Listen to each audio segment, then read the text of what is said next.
It's the final business day for the week. Welcome to Business Incorporated, live from Lagos, Nigeria. Thank you for joining us. I'm Chimeze Obi Iwago. On the show today, Nigeria's central bank increases its weekly forex sales to Bureau de Change operators from $10,000 to $20,000. Ivory Coast and Ghana, the world's top cocoa producers, agreed to collaborate in order to coordinate their production strategies to tackle price volatility.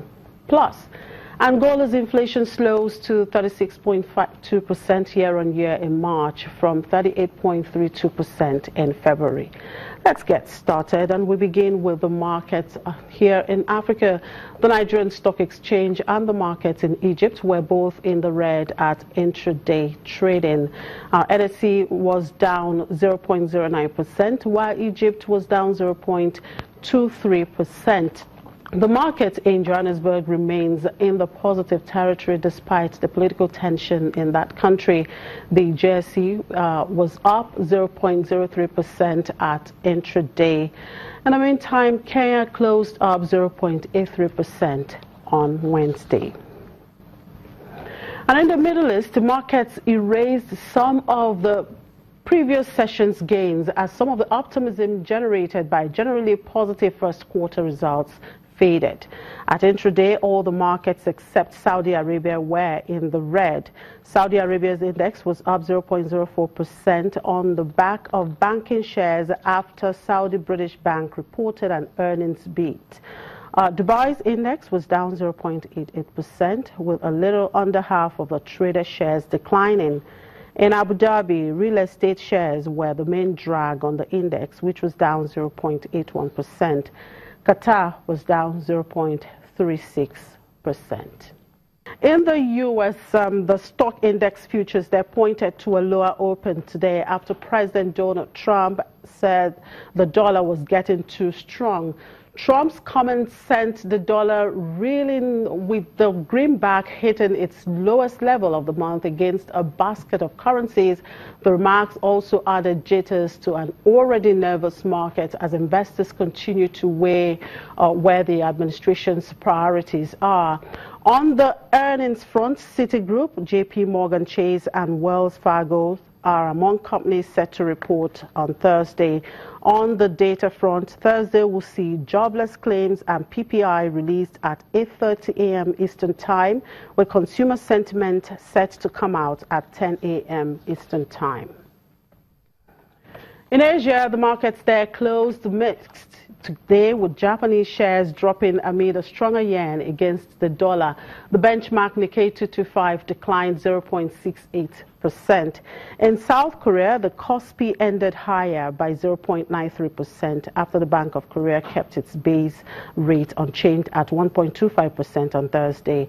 The Australian ASX 200 closed 0.74%. Mainland Chinese markets rose, with the Shanghai Composite rising 0.07% and the Shenzhen Composite higher by 0.38%. In Hong Kong, the Hang Seng Index declined by 0.22% in afternoon trade. And back here in Nigeria, the central bank has increased its weekly forex sales to each of the Bureau de Change operator from $10,000 to $20,000.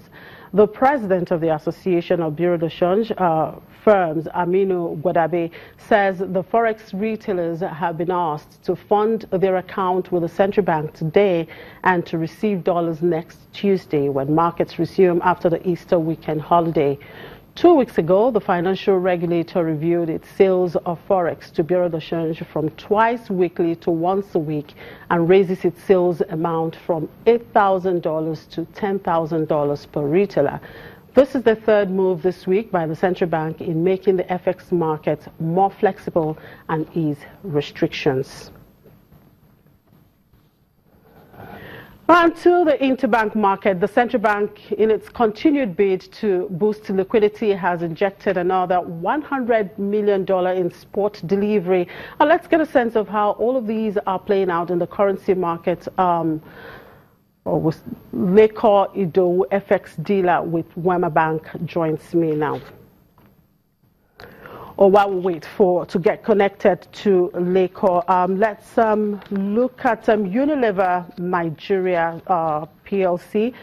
That company says it will seek shareholders' approval next month to raise 63 billion naira through a right issue. The household products maker also says it will seek approval to increase its authorized share capital to 5 billion naira by creating an additional 3.95 billion new ordinary shares of 50 kobo each. Now let's talk more about this with consumer goods sector analyst and the head of research West Africa at Exotics Partners, Esili Ewe. Oh, well, today seemed to be a peculiar day with technology. Well, we'll move on now to the global oil market. Crude oil futures were largely unchanged today, with the market turned between rising U.S. production and the output cuts being made by OPEC and other producers.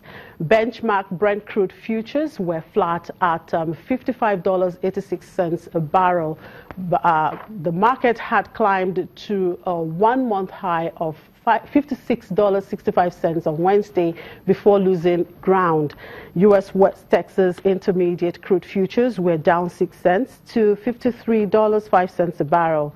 They touched their highest since March 7 at $53.76 in the previous session.